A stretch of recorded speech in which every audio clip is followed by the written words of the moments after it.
Hello everyone, welcome back to my channel Eat Healthy with Midhu।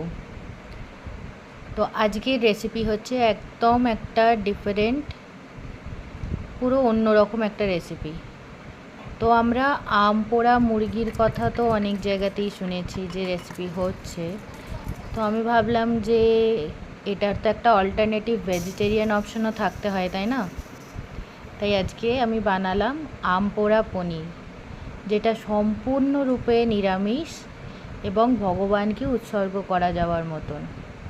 তো এইটার জন্যে আমি নিয়েছি প্রথমে একটি কাঁচা আম, যেটাকে আমি ভালো করে গ্যাসে পুড়িয়ে নিয়ে পুরো খোসাগুলো ছাড়িয়ে নিয়ে ওর পাল্পগুলো বের করে নিয়েছি।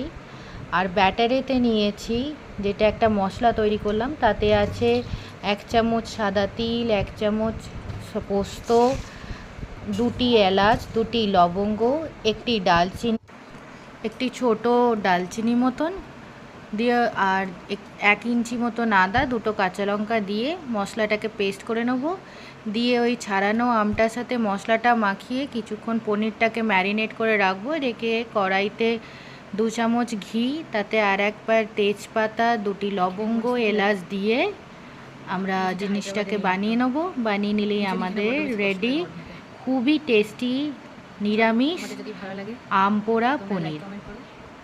আবার দেখা হচ্ছে না গল্প নিয়ে। Bye bye.